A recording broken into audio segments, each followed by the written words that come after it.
Ora bem, bom dia a todos.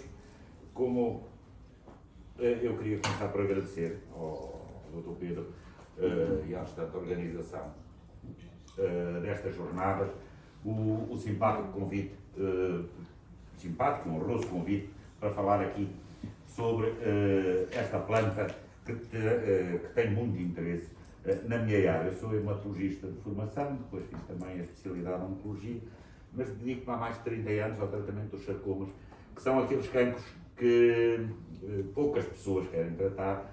São cancros, embora raros, mas que são muito trabalhosos de tratar, exigem quimioterapias em altas doses, com gravíssimos efeitos secundários para os doentes, e onde, de facto, esta planta cannabis nos pode ajudar.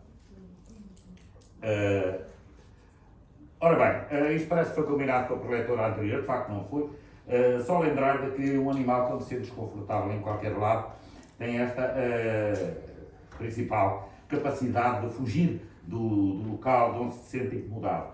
E que as plantas, coitadinhas, como têm raízes, sofrem agressões por frio, por calor excessivo, por falta de água e por predadores e agressões diversas, e não têm maneira de sair, porque estão presas ao chão.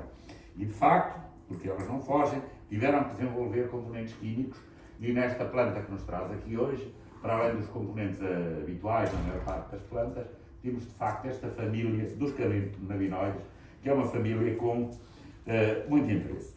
De comum nesta espécie cannabis é terem uns caules extremamente fibrosos e com umas fibras de excelente qualidade, e ela foi cultivada desde tempos imemoriais, principalmente para a fabricação de tecidos, são fibras de melhor qualidade, inclusivamente que o linho, para a fabricação de tecidos, de cordas e até de papel.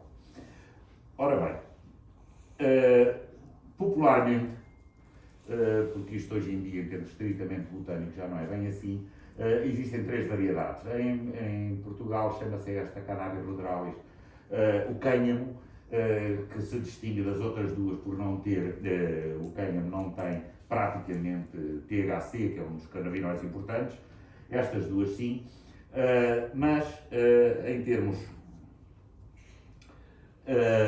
estritamente botânicos, de facto, a cannabis surgiu, apareceu pela primeira vez na Ásia, espalhou-se para a Europa há cerca de 1,2 a 1,8 milhões de anos, e obviamente ao longo de todo este tempo houve inúmeras variações genéticas que distinguiram a cannabis europeia da cannabis asiática, e depois da Europa também rapidamente passou para as Américas, e que há, ao longo de milhões de anos, numerosos cruzamentos e hibridizações entre as espécies, de maneira que modernamente estas distinções em rigor científico entre sativa e índica não fazem grande sentido, mas no entanto continuam a ser usadas por todo o circuito atual da cannabis. Em Portugal, o cânhamo iniciou-se no século XIV e fundamentalmente como matéria-prima para a preparação dos cabos e das velas das embarcações portuguesas. Há inclusivamente historiadores que dizem que as descobertas portuguesas não teriam sido possíveis sem a cannabis, porque sem a resistência e qualidade das fibras da cannabis, as caravelas não teriam aguentado as intempéries que tiveram que aguentar para chegar à Índia, para fazer e ao Brasil e fazer todas essas descobertas. O Estado, o português, o rei na altura, estimulava e promovia a plantação do cânhamo, quer no território de Portugal continental, quer nas colónias, promovendo sempre a plantação do cânhamo para os fins industriais habituais. Mas foi descoberta há algum tempo uma múmia de uma jovem de cerca de 20 anos no gelo da Sibéria, que terá morrido à volta de 500 anos antes de Cristo, e é uma múmia, por estar no gelo, foi extraordinariamente bem preservada, vem as tatuagens desta moça, e esta moça morreu de um câncer da mama metastático, como se comprovou depois por ressonância magnética da múmia, com extensa metastização óssea. Ela teria, quando morreu, 20 e tal anos. E muito curioso, esta moça tinha à cintura uma bolsa de tecido com flores de cannabis sativa secas. Ou seja, já há 2500 anos, pelo menos, que havia a noção de que a cannabis era um medicamento para além de servir para fabricar as cordas e as velas dos barcos.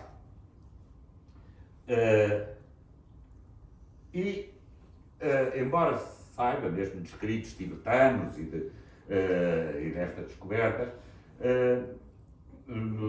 que já é usada como um medicamento há mais de 3000 anos, ela de facto só foi introduzida na medicina ocidental por este senhor que viveu aqui no século XIX, que era um médico irlandês que trabalhou na Índia, estudou a cannabis, a trouxe para cá e escreveu extensamente sobre ela, já identificando claramente as suas qualidades analgésicas, sedativas, anti-inflamatórias, antiespasmódicas e anticonvulsivantes.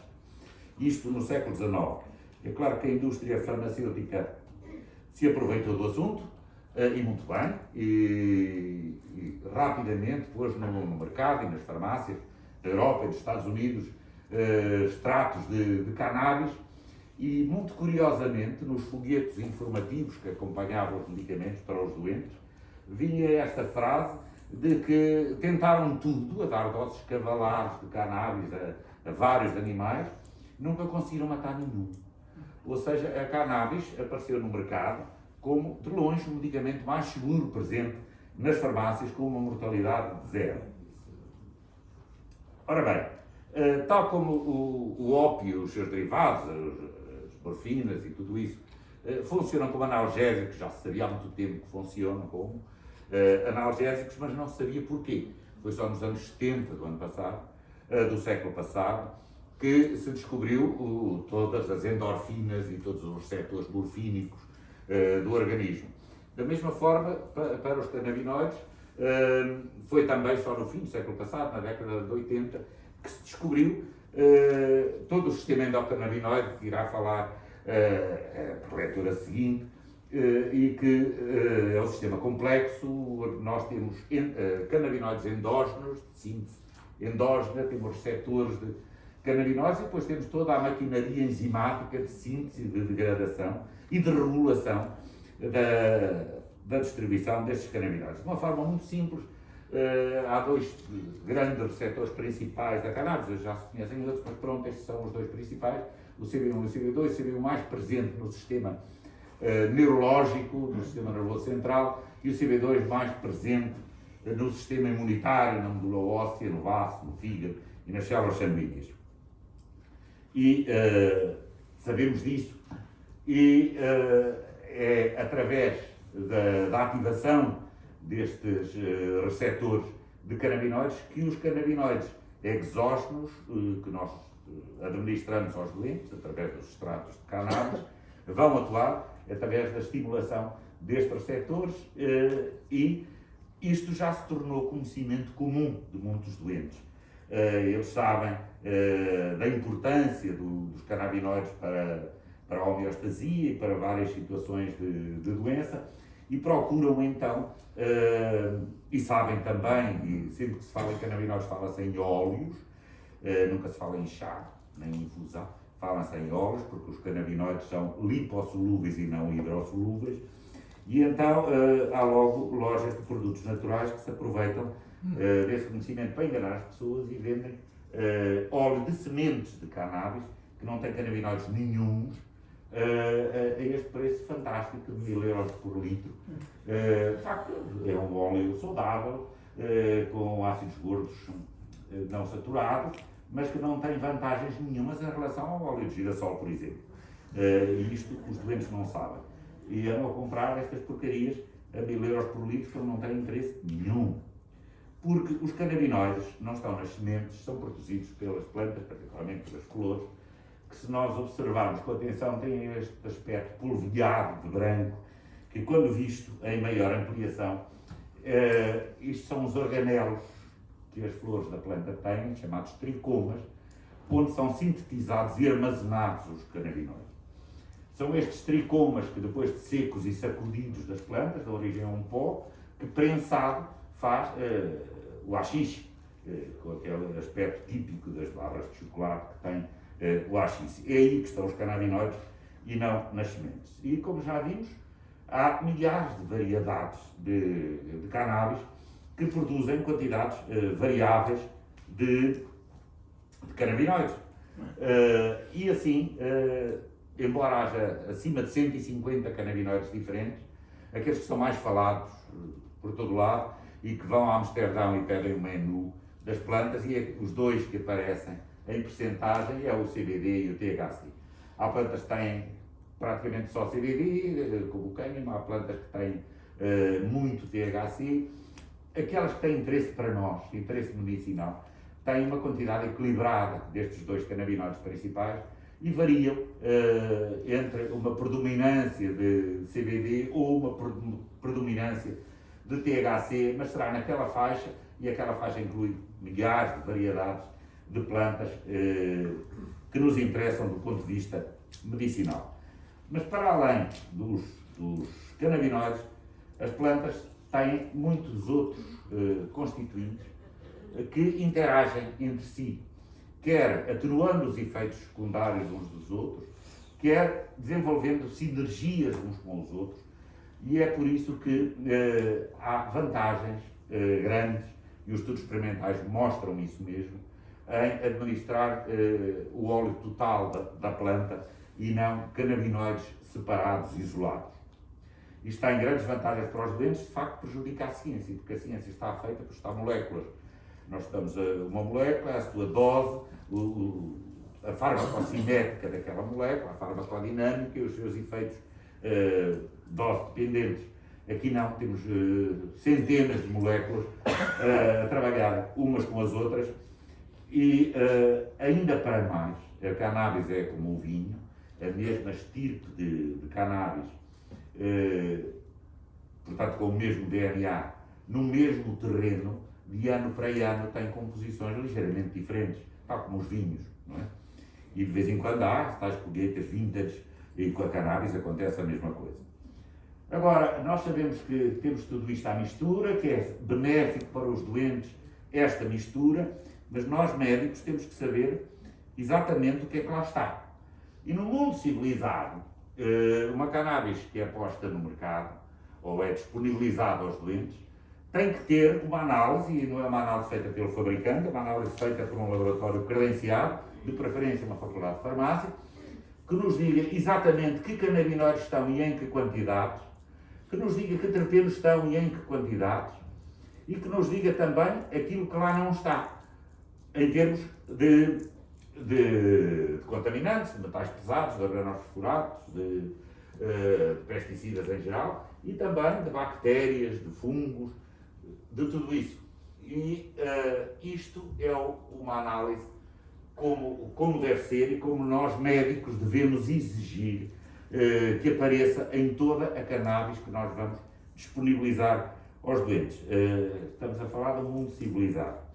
Falando aqui da terrinha, estão 2 produtos de cannabis no mercado, e esta é a informação que é disponibilizada ao médico. Esta é a flor seca da Tilray, que é uma cannabis que não tem CBD e, portanto, não está naquela faixa que eu vos disse que é importante que haja um equilíbrio entre THC e CBD. Pode haver uma preponderância mais de uma ou mais de outra. Agora, com 0% de CBD, isto não há de ser coisa boa. Isto é uma cannabis de engenharia genética, clonada, feita em laboratório e, portanto, nada nos diz sobre os outros canabinoides que estão ou não, nada nos diz sobre os terpenos, nada nos diz de coisa nenhuma. Isto só mesmo em Portugal, com a Infarmed que temos à frente disto, é que isto é autorizado a entrar no mercado. Depois é que é o famoso Satidex, que só pode ser prescrito por neurologistas, que tem um RCE muito limitativo, só para situações espásticas da esclerose múltipla, e que também pouco nos diz sobre a composição da cannabis, e isto não é admissível, infelizmente é o que temos. Ora bem, a minha vida é oncologia, e o meu grande problema que me levou, de facto, a defender, e cada vez mais convictamente, os benefícios da cannabis é este problema.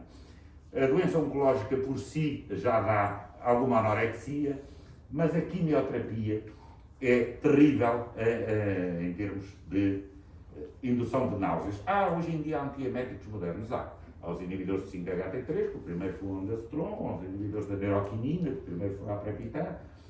Esses antieméticos conseguem controlar cerca de 95% da náusea. Atenção, não é em 95% dos doentes, é da quantidade, da intensidade da náusea. Mas sobram sempre os outros 5%, que para alguns doentes são negligíveis, mas para a maioria dos doentes, como são mantidos, são intoleráveis e levam, de facto, a situações de grande desnutrição. O doente começa por perder o tecido adiposo, depois começa a haver uma fusão muscular e também de algum tecido cerebral, que também é uma gordura, e entram em estados metabólicos terríveis. E eu já tive doentes que morreram à fome, em que oncologicamente as coisas estavam a correr bem, mas que, por recusa formal de consumirem cannabis, que reverte tudo isto, eles morreram à fome, depois de perderem 20, 30, 40 quilos. E dizendo convictamente, quer os doentes, quer a família, era o que mais faltava, senhor doutor, eu meter a minha mãe na droga. Pois está, morrem à fome. Outro problema da doença oncológica são os opioides, que são os grandes medicamentos da dor e que os derivados da cannabis têm não só potencialidades analgésicas per si, como atuam de forma sinérgica com os opioides e permitem reduzir a dose dos opioides nestes doentes. E para além disso, particularmente nas mulheres, os opioides têm um efeito também de náusea marcado. E a cannabis é talvez o único medicamento que contraria essa náusea e permite que os doentes não tenham que fazer aquelas escolhas difíceis ao pequeno almoço, se querem passar um dia com dores, mas a comer, ou se querem passar um dia sem dores, mas a vomitar. São escolhas terríveis que alguns doentes têm de fazer todos os dias de manhã quando se levantam. Adicionando a cannabis à terapia, isso deixam de ter que fazer essas escolhas. Isto é muito curioso, que a cannabis é um antiemético para vários estímulos eméticos. A mim interessa-me a quimioterapia dos opioides, e particularmente no caso da quimioterapia, vemos aqui ambas as fases. O que é isto? A quimioterapia tem a emese imediata quando se administra o medicamento, mas alguns citostáticos têm a chamada emese tardia, que é uma emese que aparece 4, 5 dias após a toma de citostáticos e que para alguns é terrível, porque é permanente. E para essa emese tardia dos citostáticos, estes antieméticos modernos, dos androstrons e atrapitães, de facto não funcionam, e a cannabis funciona muito bem em tudo isso. Nós sabemos, hoje em dia podemos afirmar isso, temos 100% de eficácia na anorexia e na náusea induzidas pela quimioterapia, que tem uma eficácia muito razoável na náusea induzida pelos opioides, e que tem isto que é uma grande vantagem para nós, que nos permite reduzir as doses dos opioides e trazer os doentes melhor controlados do ponto de vista da dor, com a utilização da cannabis. Os doentes perguntam, mas que dose é que eu tomo, senhor doutor? Infelizmente, nós temos que continuar, porque já vimos que temos aqui na terrinha, e que é pouco e mal, os doentes têm que continuar a usar a cannabis do mercado negro. E essa, como não está analisada, nós não sabemos as quantidades que tem, portanto não podemos dizer quantidades. E o que eu digo aos doentes é que eles vão tomando, comecem por uma dose mais baixa e vão aumentando. Se ainda se sentirem enjoados, é que estão a tomar pouco. A certa altura sentem-se bem, já não estão enjoados, param. É essa a dose que eu quero. Eventualmente, ao fim de semana, querem se divertir. Há uma festa para aumentar um bocadinho a dose, e como nós sabemos, isto dá uma disposição muito grande. Se houver um exagero grande, depois aparecem já efeitos de náusea tóxica da cannabis, por vezes com sintomas vagais, com sensação de morte iminente, que as pessoas que não estão habituadas experimentam e vão à ganância e consomem muito uma primeira vez, quando chegam a esta fase se assustam e dizem o cannabis nunca mais. Não, isto é uma coisa que passa. Sabemos, de certeza certa, que a cannabis não mata ninguém, e de facto a dose atinge por tentativa e erro, que infelizmente tem que se repetir com cada nova compra, porque de uma compra para a outra as cannabis que os doentes compram são diferentes, e varia a qualidade e, portanto, varia a concentração dos produtos na parte final, e eles têm que descobrir, atenção, que esta margem terapêutica é grande. E é possível um doente encontrar a sua dose de cannabis em que já não está enjoado e consegue comer e manter-se, e não está tonto, e, portanto, consegue manter a sua atividade profissional e ter a sua vida diária. Bom, isto em oncologia, isto é muitíssimo importante, é salvador da vida de muitos doentes. E é preciso insistir muito com os doentes, porque ainda há muito preconceito, quer dos doentes, quer dos familiares,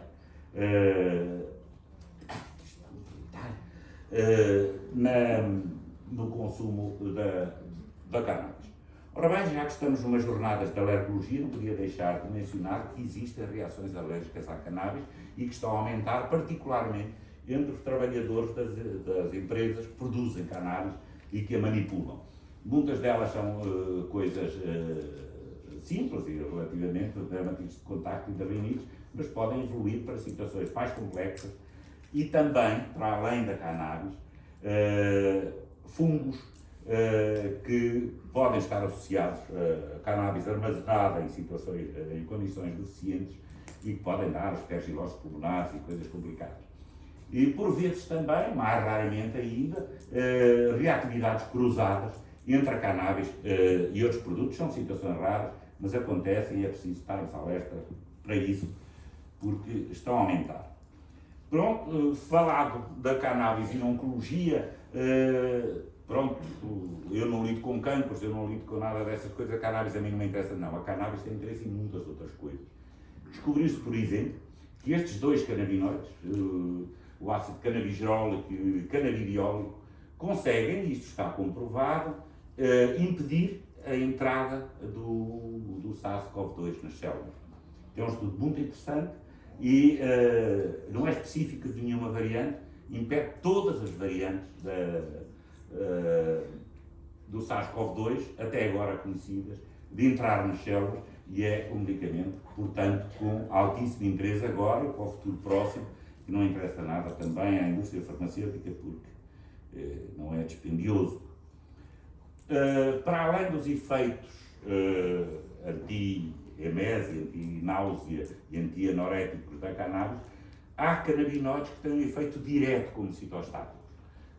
E cada vez mais há publicações de atuações citostáticas diretas de alguns canabinoides que nos ajudam, portanto, a tratar cancros e cancros alguns difíceis, como, por exemplo, o melanoma.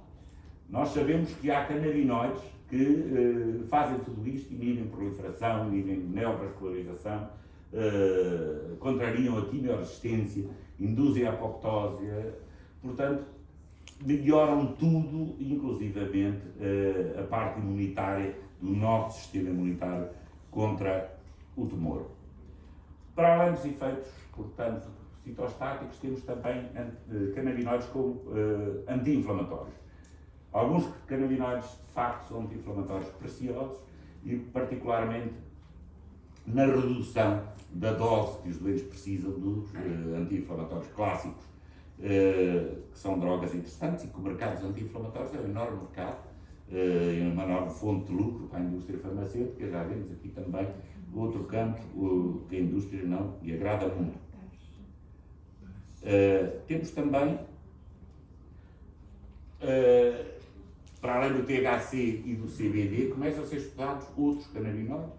Descobriu-se recentemente que este, o canabigerol, que anda a ser ultimamente muito falado nas publicações, que de facto, quando é utilizado, e é utilizado por vários doentes, para situações de ansiedade, dores crónicas, depressão, insónia, de facto as cannabis mais ricas em canabigerol são mais eficazes e muito mais bem toleradas pelos doentes. E, portanto, a tal importância de termos uma análise detalhada dos extratos de cannabis que estamos a propor aos doentes e que, infelizmente, o nosso Infarmed não exige.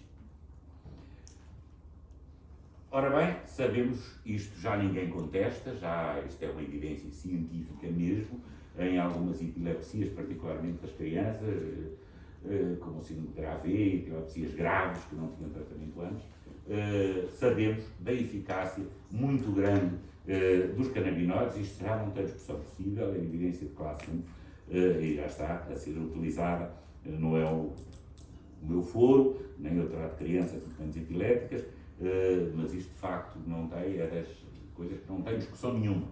Muito curioso nestes estudos de canabinoides é que se descobriu que existem canabinoides capazes de matar bactérias multiresistentes incluindo as produtoras de carbapenenases, portanto as famosas KPCs.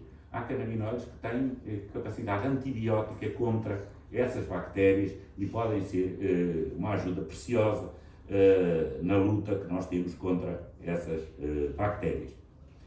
E se sabemos que, particularmente o THC, induz fome e retira anorexia, este outro, tetraidrocanabivarina, THCV, é um medicamento com muito interesse porque diminui o apetite, aumentando a saciedade e melhora o metabolismo glicémico. Temos o mundo do controle da diabetes como o maná económico da indústria farmacêutica, isto também não interessa muito, mas é outra vantagem, lá está, o tal interesse de nós sabermos exatamente que canabinoides é que estamos a dar aos doentes. São excelentes sedativos, os canabinoides. E nós temos em Portugal uma epidemia de pessoas viciadas em Xanax, no Brasil em Rivotril, e de facto tudo isso pode ser substituído com vantagens e sem viciação por canabinoides. Mas é muito perigoso porque depois tem acidentes quando conduzem. Isto foi um estudo feito por uma universidade americana num estado onde a cannabis para uso recreativo está legalizado e vemos que o álcool, de facto, continua a ser o grande responsável pelos acidentes e vende-se álcool em todos os supermercados, mas a seguir ao álcool temos os tais medicamentos da psiquiatria que muita gente toma e, particularmente quando associados ao álcool, se transformam em enormes perigos para a condução automóvel. Aquele que tem menos perigos, de facto, é a marijuana. Ora bem, quem é contra a cannabis diz muito que não se pode pôr a cannabis no mercado sem fazer ensaios clínicos. O que são os ensaios clínicos? São procedimentos que têm como objetivo avaliar a eficácia e a segurança para ele poder ter uma AIM. Ora bem, o que é que temos na cannabis? Em termos de eficácia, sabemos que ela é conhecida há milhares de anos, e isto que eu digo, temos um doente nauseado com a quimioterapia, administramos cannabis e ele fica, ao fim de pouco tempo, 1 hora, 2 horas, fica bom, e fica não só não nauseado, como fica cheio de fome. E isto é reprodutível por qualquer médico em qualquer lado do mundo. Portanto, a eficácia é mais conhecida, a eficácia antipilética da cannabis nas crianças e tudo isso, é mais conhecido, não é preciso ensaio clínico nenhum para verificar isso. E em termos de segurança da cannabis, enfim, é possível matar uma pessoa com tudo, até com água, não é? Mas a cannabis, para efeitos práticos, não é possível administrar a uma pessoa uma dose que se aproxime da LD50. Portanto, a segurança da cannabis está entre a água e o açúcar, digamos assim. Portanto, segurança está visto, não é preciso nenhum ensaio clínico para ver a segurança. Em termos de autorização de entrar no mercado, de introdução no mercado, nós temos uma lei. Ora, uma lei não é um decreto-lei, não é uma portaria, não é uma invenção do governo que lá está agora de turno, é uma coisa emanada da Assembleia da República e, felizmente, temos em Portugal a Lei 33 de 2018 que autorizou a cannabis a entrar no mercado. E efeitos práticos dessa lei nada, não é? Bom, isto desforma-te um bocado na passagem do minuto para o outro, mas pronto. Ora bem, o que é que temos? Sabemos, portanto, que a cannabis é eficaz, que é segura, que está autorizada a entrar no mercado e, portanto, não são necessários nenhum ensaios clínicos. Tudo isso são argumentações de quem, no fundo, é contra a cannabis e quer empatar todo este processo. O que é que administramos ao doente? Administramos o óleo total da planta, é isso que tem interesse. E porque sabemos que a via retal não tem interesse, porque a via retal só serve para substâncias hidrossolúveis, portanto os canabinoides são lipossolúveis, a via retal não tem interesse, e injetável também praticamente não, mas fundamentalmente a via oral é a grande via da administração de cannabis. Há aqueles doentes que já têm por hábito fumar cannabis por outros motivos, e existe, aliás, uma das substâncias que estão no mercado em Portugal é para uso por vaporizador, portanto não podemos negar a via inalatória, mas, e como médicos aconselhar os doentes a fumar não fica muito bem, portanto a via oral é a grande via de prescrição dos canabinoides. Ora bem, não sendo necessários ensaios clínicos, e então como fazer é prescrever e pronto, não. Porque nós sabemos ainda muito pouco sobre a cannabis e é preciso estudar e é preciso fazer um acompanhamento cuidadoso de fase 4. Isto vai implicar duas coisas, uma grande articulação entre médicos e farmacêuticos.